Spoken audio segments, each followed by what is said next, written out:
Hi there, my name is Kenneth, and I'm the Lone Dice Guy. Thank you so much for tuning in to my solo Dungeons & Dragons 5th edition adventure as I play the monk Ming Zao of the Order of the Dragon.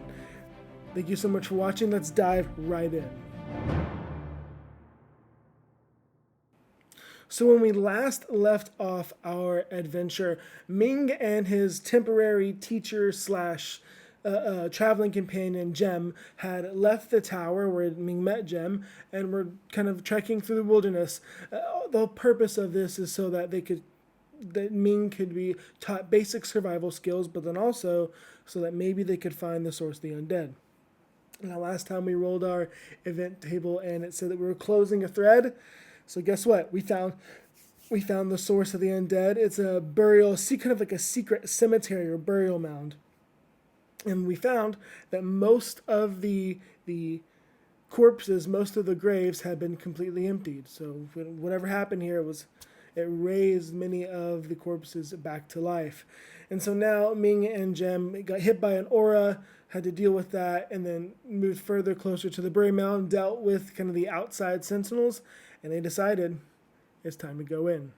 Now, last session, our chaos factor was 6. But things kind of went pretty well. I mean, Jem completely wrecked the skeletons outside. So I think we're going to go down to Chaos Strength 5 this time because things were relatively in control. So as always, we'll roll a d10 against Chaos. If it's above 5, nothing happens. If it's 5 or less, something does change. So let's see. It's a 10, so it's above the chaos factor, which means that everything happens the way we think it should. And so the setup for this is they've discovered the burial mound. It's time to go inside. So let's dive in. Now remember, I'm using a dungeon generation method that I found online that I think has worked pretty well so far. And so I'm using this. I've pre-generated about 80% of what we're about to see. But it doesn't mean I'm not. I know people are like, well, where's the fun in that? And I understand totally. So for some people, that means that you want to generate things on the fly. I totally agree with that. The Mythic system has plenty of supplements to do that. If you're playing games like Savage World or GURPS or even D&D in the Dungeon Master's Guide, there's plenty of tables to randomly generate a dungeon. And in fact, I'll even do this. There's a program I use called Dungeon Doodler for my other D&D games whenever I'm DMing like regularly. I'll link a description to it. I'll put a link in the description to it. It's a really nice, awesome website where you can make your own dungeon maps, and there's a generate dungeon feature where it'll auto-generate a dungeon for you. So if you're wanting help with that, definitely go there. It's totally free, completely usable. I love it. I use it on my iPad all the time. Definitely dive in and get into that program if you're wanting something more random. But anyway, I've already generated this dungeon. We're going in. Okay, so I wanted to give another tool that you can put into your toolbox to use for randomly generating different things. And again, I'll post this in the description as well. I found it on Reddit again, and it's called Rolegenerator.com. That's ROLEGENERATOR.com. I'll put the link in the description. But it lets you randomly generate all kinds of things from like total shops and their inventories and the personality of the owner of the shops to like ships and boats and continents and maps, towns, villages. It's even got things where you can have magic spells or magic creatures be randomly generated, treasure, loots, things like that. It even has an improvised NPC creator. Even news and rumors can be generated randomly based on the input that you give it. I mean, it's got a ton of stuff. It's almost a DM in an app. It's amazing. So please check it out. I'm not paid by them. I'm not sponsored by them. I just think it's a really wonderful resource that I've started to use, and I hope that you'll start using it too. Again, it's rolegenerator.com, and I will post a link in the description. So back to it. Now, for this game, I'm going to be using the program called Encounter Plus on my iPad. I love it. It's a really, really cool program. It lets me have the tokens and things. I use it whenever I'm DMing for my game as normal. And so we're going to be using it here now. So I'll put up screenshots of what's happening on the screen throughout the encounters. But first things first, we're going in. So whenever they get to the door, Ming and Jem kind of peer inside. It's kind of dark and it's hard to see. And so Ming looks at Jem. Jem looks at Ming, and they're kind of like, who's going to go first? I think that Ming's going to volunteer, but I want to see this. So let's go to our fate chart first thing. 50. I think it's 50-50. Yes is Ming, no is Jem. Whichever one we roll, that's who goes first. So yes is Ming. So if it's low, it's Ming. If it's high, it's Jem. It is 64. So that is going to be that's going to be Jem's going first. So Ming goes to step in. She puts her hand on his shoulder and says, I think I should go first. No offense, but I think I'm more equipped to handle what's going to happen going forward, especially if we face more of the undead scourge. Please, just stay close behind me, and all will be well. Okay, yeah, sure. Are you sure you want me to go first? You look a little shaken still from the aura. I'm fine. Stay behind me. Stay close. Yes, of course. So, it's going to be Jem going first into the room. So whenever they get into the room, when they go into the doorway, the first thing they're going to notice is that there's nothing in this room. Absolutely nothing. No furniture, no, chests, no creatures, no nothing except bones all over the place. Not covering the floor, but there's scattered remains of what looks to be several different dead bodies. What happened here? Well, the very second, because their passive perception isn't very high, the moment they step onto that first 5-foot square of the room, Ming is going to see it first. He's going to start seeing Jem's hair kind of float up a little bit, and the parts on her clothes kind of float up, and she's going to start lifting up too. And by that point, she's going to feel it. But before anyone could realize what's going on, she flies up to the ceiling as if she's falling. It's an anti-gravity trap. Now, the DC for that is it's a reflex save, and the DC is 12. So we're going to roll a reflex save for Jem. Or sorry, again, I keep saying reflex save because I'm coming from an older edition. Sorry. A dexterity save. DC 12. Okay, so 18. So she clearly makes it. No problem. So it means it's half damage. And so it's 2d6. Oh, 7. So halfway is 3.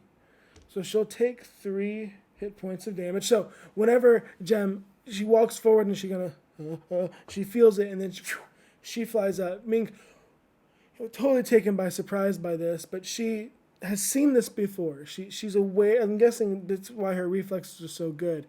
She's seen this before. She quickly kind of flips herself. She doesn't hit her head.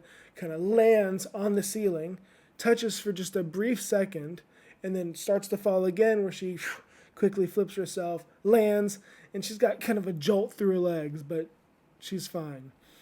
At that moment, we're gonna have Ming make a perception check.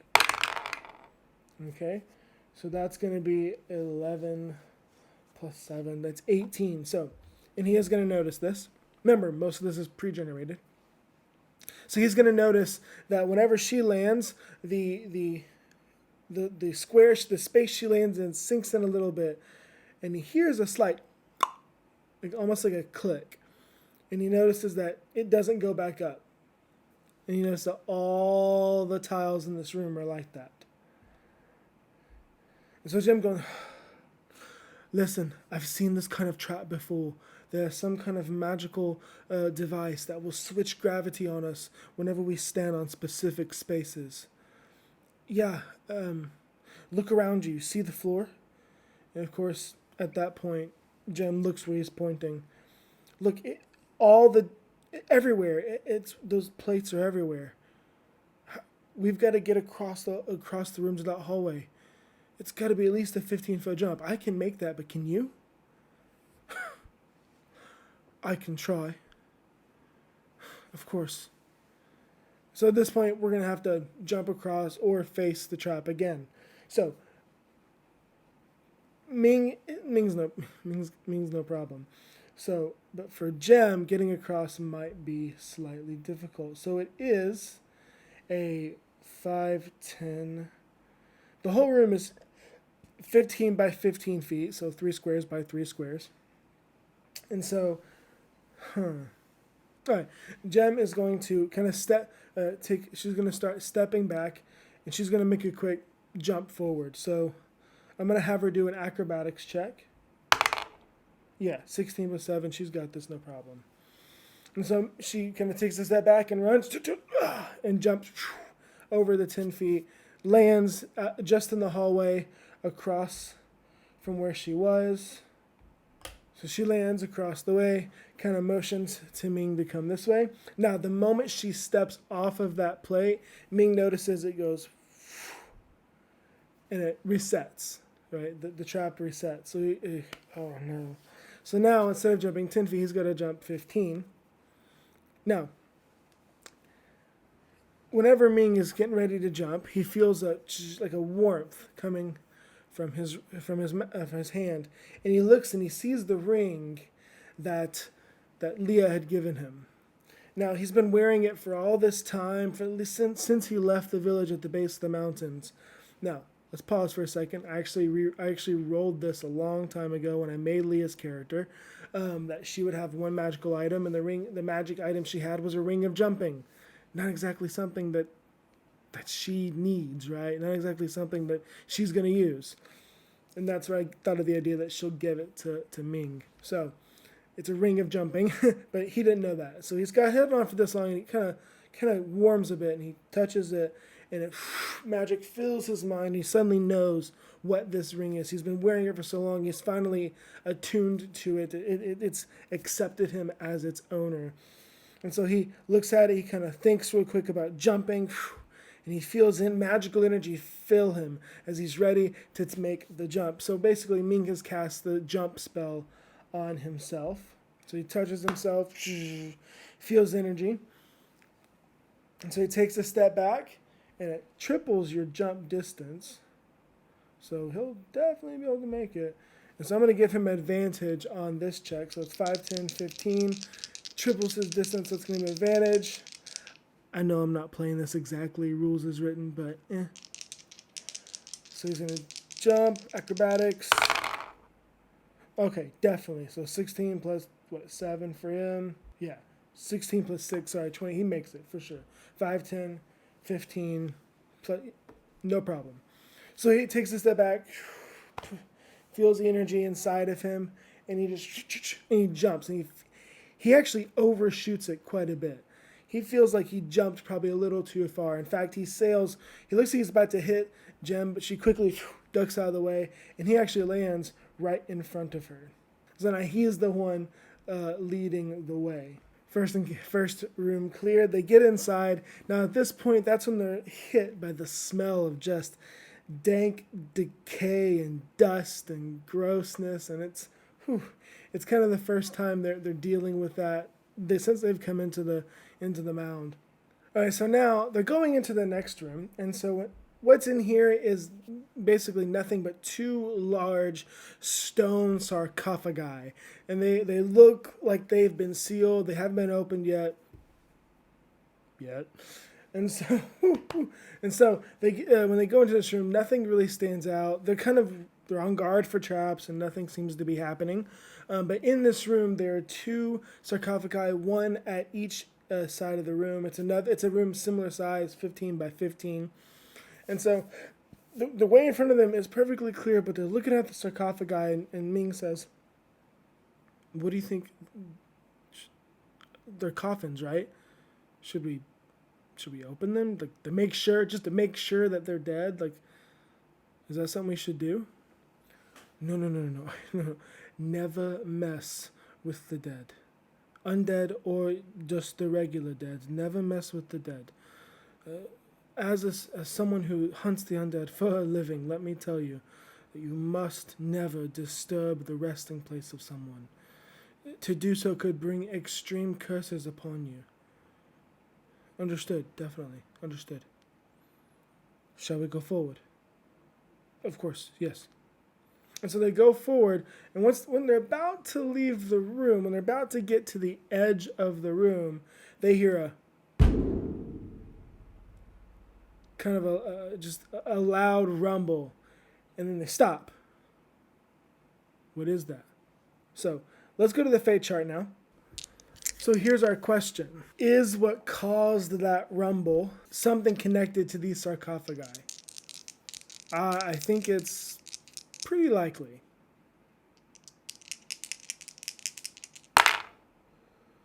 Seven. 07. That's an extreme yes. It's an exceptional yes. So whatever they heard affected the sarcophagi, because when they're walking and they hear it kind of again. And this time they just instinctively turn around to see two of the doors, kind of the two doors of the sarcophagi crack open. And then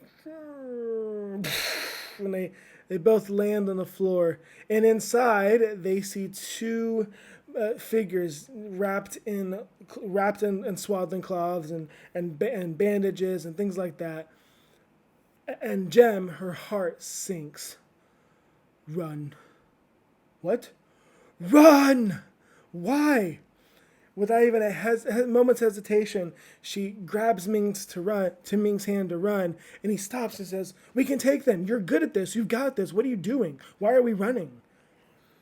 And she says, "I can't take this. I can't fight them. Those are mummies. We have to run." And as they're arguing back and forth, Ming's looking back like he's a little overwhelmed at the moment. And out one of the mummies reaches out and grabs the side of its sarcophagus and slowly lifts itself. It's moaning in pain, or I don't know. The stress of undeath is getting to it. And at this point, Ming is looking back, and Jem is not. She's, "Come on, we have to run. I'm telling you." And so Ming, "Okay, sure, lead the way." And so they take off down the hall. So they go into the next room, and it's a little bit smaller than the one they just left. And on the floor, several different, look to be some kind of magic circles or ritual type glyphs cut and carved into the ground, and they have dried blood in the grooves. So whatever did the rituals that took place here, it's happened long ago. It's not fresh at all. And so they're looking around. They kind of hear the mummies crawling out of their sarcophagi, but they're looking around, and this is intense and scary, because there's several different rooms. And Jem looks around, panicked. Clearly, she knows what this place is or was. And Ming wants to stop and ask her what is going on, but then she just quickly runs forward again, and he have to follow behind. But when they get to the other end of the room, there's a door, and it's locked. Oh, goodness. So now we've got to get past the door. So what do we do? Jem doesn't have any lockpicking skills. Ming doesn't have any lockpicking skills. We got to find a way to bust the door open. And so that means we got to fight it. But here's the deal. It's not just some rickety old wooden door. This looks to be like a nice, well-built, like thick, strong cedar, something that's meant to last for an eternity, or at least close to it. And so this is not a small door in the slightest. So Jem looks back at Ming. "Open this door. I'll hold them off. I'll keep them at bay, but you have to open the door very quickly. Hurry now." And so they're going to switch places. Ming is going to go to the door, and Jem is going to be the one to hold off the mummies coming their way. And so at this point, the mummies are coming down the hallway.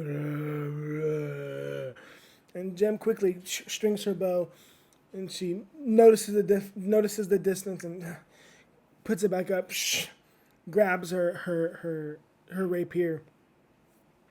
Ming, on the other hand, is looking at the door like, what do I do? I don't even know. And so he's going to try and, boom, pump it open or push it open. Just a regular old strength check.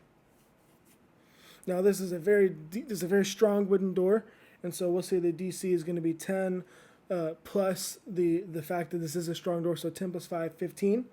So DC 15.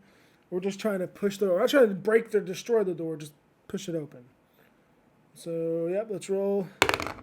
Nice. 16 plus 4 equals a 20. And so he pushes, and he pushes it, moves a little bit, and it scrapes open against the stone floor. Not quite enough for someone to squeeze in yet. He's got to do it one more time. Meanwhile, the mummies get closer, and Jem, she's starting to breathe heavy, and she's getting worried. Now, the mummies, it's kind of their turn, and so one of them is going to, their eyes are going to flash this deep purple as some kind of like magic drills into Jem. She's going to make a wisdom saving throw. DC is going to be 11. Okay, 14. So plus her bonuses, she's good. So the mummy tries to make her feel afraid, and she feels fear rise for a second, and she just, she kind of sucks it up kind of thing.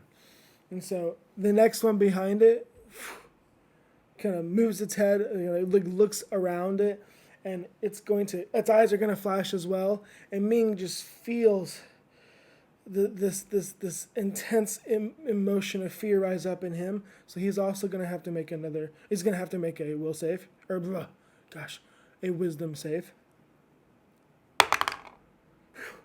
18 plus his bonuses, so he's good too. He feels it for a second, kind of looks back, sees that Jem is kind of keeping them in the hallway. He trusts her. He's seen her combat capabilities now. He can trust her. And so he goes back to work on the door.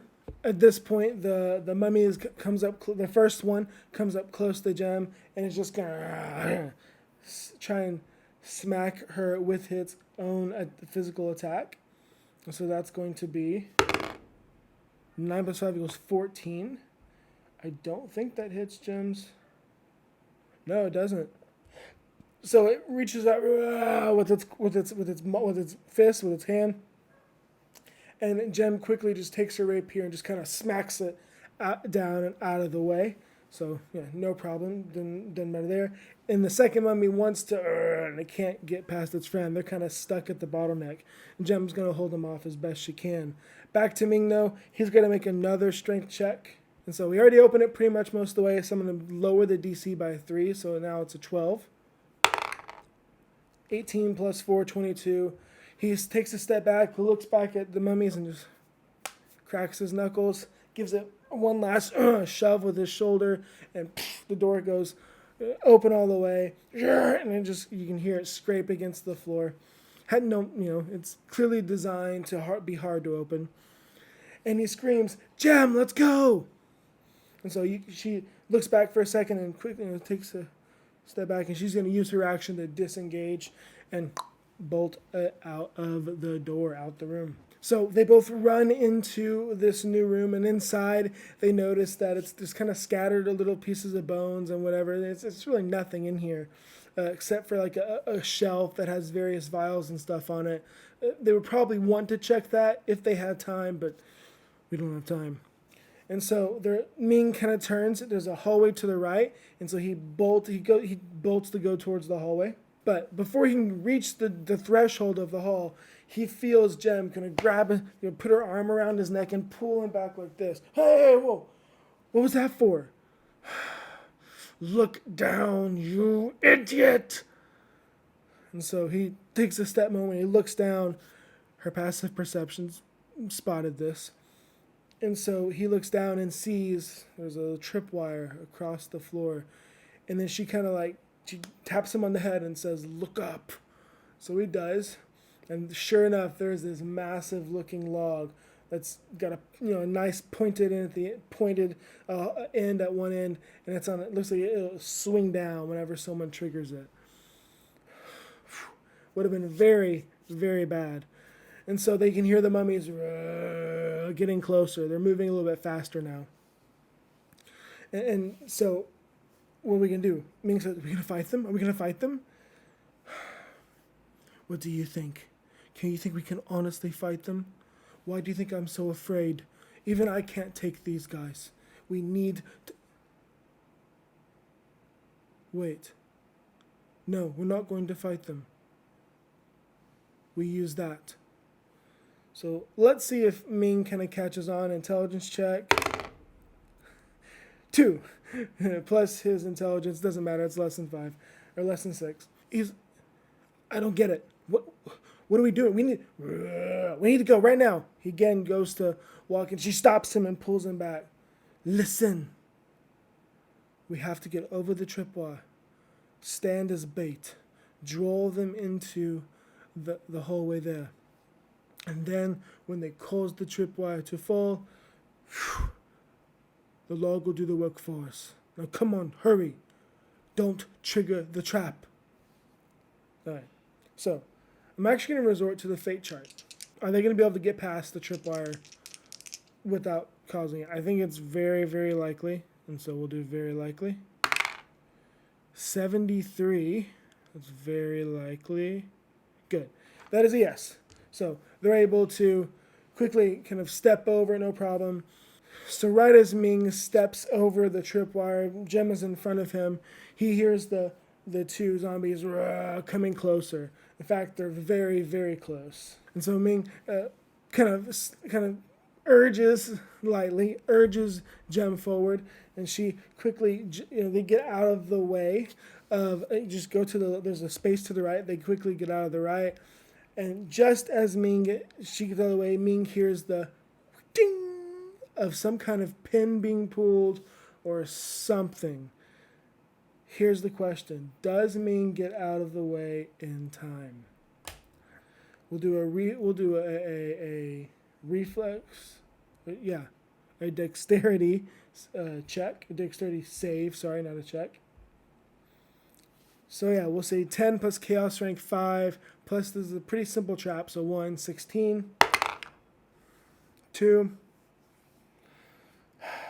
Plus 3 equals 5. Gotta be kidding me. So Ming, and whenever Jem jumps out of the way, Ming sees the log coming down, and he freezes for a second. And it's that 1 second, that mazes him hesitate, and this is not going to end well for him. Now I have 2 options. I can spend a key point to attack the log and try to break it. I don't think that's good. Or I can try to do an acrobatics check to kind of quickly, to basically tumble over as it comes down. I'll try that. But if I fail, I'm going to be getting quite a significant amount of damage. So let's do that. Let's do an acrobatics check to see if I can get over it. So the DC is not easy. It's going to be 10 plus chaos rank 5, so 15 plus 3. This is an extreme situation. It's a very last minute thing. So DC 18, and I'm actually going to make it plus 1 because Ming is stressed and he hesitated for a moment. So 19. Whew. So acrobatics is plus 6. I got to get a 13 on my roll. A 13 on my roll. Here we go. 4! Are you kidding me? Are you kidding me? Ming's taking all this damage.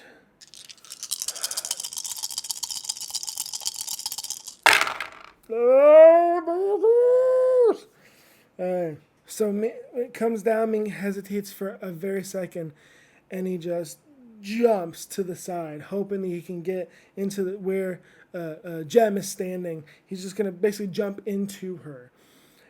It's not going to be fast enough. He's going to feel the sickening crush as not only as the log hits his legs as he jumps out of the way, his legs are going to against the wall, and it's going to hurt significantly. I'm taking 20 points of damage. And so he's going to jump forward and get out of the way of death. Okay, he's not dead, but that took away half his health. And we need... And so he jumps onto Jem. They both go onto the ground, and they both hear a whoosh, kind of in the other room. And then they see the log.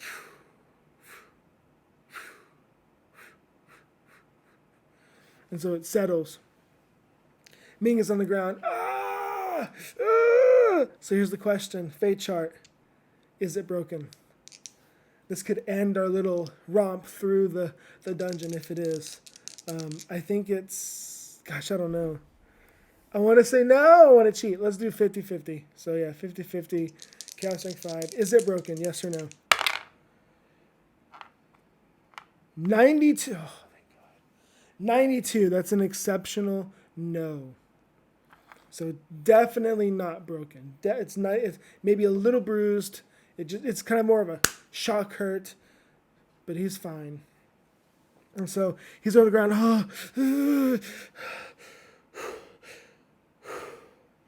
I'm okay. I'm okay. Good. Now get off me. Jem kind of shoves him to the side, quickly stands up, dust off her clothes. They both peer into the hallway looking back, and they can kind of see that on the floor in the other room, over where the log is, the mummies are in two pieces, and they're kind of like, crawling around in the one. They're still alive, but they're like in two different pieces. That was enough to put them out of commission, at least for now. In this final room, the far end of the room, it's kind of a longer room. They see stairs leading up, so going up to the next floor in the burial mound. And in this room, there's not much here, except you actually see a ton of empty sarcophagi and a couple like burial areas or like resting places carved into the walls. And all of them are empty, and so it smells like death. But there's no actual dead people or bodies here. So they kind of take a moment to kind of relax a bit. Not taking a short rest. They don't have time for that. And so Ming is going to ask her, what were those things? He looks back. They're still crawling around out there. The mummies. They're extremely deadly creatures. Made by foul necromantic magic. Trust me when I say that they are, once you have the proper tools, they're nothing that we can't handle. But you nor I have neither magical abilities and magical prowess, at least not in the kind that would do harm to them. And neither one of you or me have magical weapons that can also do damage that needs to be done. Yeah, I get that. I understand. So what just happened was the best thing that could have happened. I'm sorry you got injured. Could be a whole lot worse. It'll just be sore for a couple weeks. I'll be fine. Good. Now we have to continue. Oh, hold on one second. When we were in that room full of glyphs, I don't know what to call them, etchings on the ground, you seem to know what it was. At this point, Jem kind of looks down a little bit. I do know. How do you know what they are? I don't want to talk about it. You don't trust me, even after I've done nothing to make you not trust me, right? I said I don't want to talk about it. Okay. Sorry. Remember, I don't do the party thing. I don't travel with companions. I expect compensation for me teaching you basic survival skills. I expect to be rewarded for my time. I understand. I do. Good. Now, let's continue. Lead the way. So, there's something there. There's some kind of something there. There is something in her backstory that is leading to this inability to work with others. I'm very curious to figure out what it is. And so now it's been long enough for this episode. Next episode, we go to the second level of the burial mound and all of the dangers and hopefully treasures that it holds. Well, that's it for this session. Jem and Ming have entered into the burial mound, have dealt with their first issue with the mummies. They're still there. Like, we still have to deal with them, kind of. But for the most part, the threat was averted. Jem knew that they were no match for the mummies, and so they got them out of there and actually used the trap in their favor. Now, yes, I've randomly generated this dungeon. Now, hear me, I really have. I've randomly generated this dungeon. And so I think it's interesting that, whenever I had to roll for monsters, I obviously rolled from a table of undead and rolled mummy and rolled 2 of them as well. So I just want to say, whenever you're doing solo games, you're going to be randomly generating a lot of stuff. Just be okay with it. Just roll, go with the flow. Don't try to make it make sense. And so Jem seems to know something about those glyphs. And she seems to know, clearly she's been hunting undead, but her knowledge of undead seems to be even greater than that of just a simple hunter. I wonder what's there. Well, maybe we'll find out next episode. So thanks so much for watching. Next time we'll go to the second floor of the burial mound. I hope that you'll stick around. I'm enjoying this. Same as always, like and subscribe if you're having fun watching these. Let me know in the comments what I could do better, what you think I could do to improve these videos. If you have your own games, put them in the link them in the comments. I'll be glad to watch them.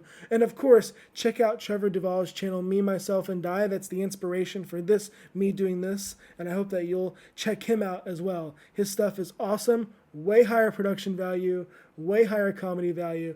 And it's just fun. The energy he exudes is really infectious. So, needless to say, I'm having fun. I hope you are too. Thanks so much for watching. I'm Kenneth, the Lone Dice Guy. I'll see you in the next one.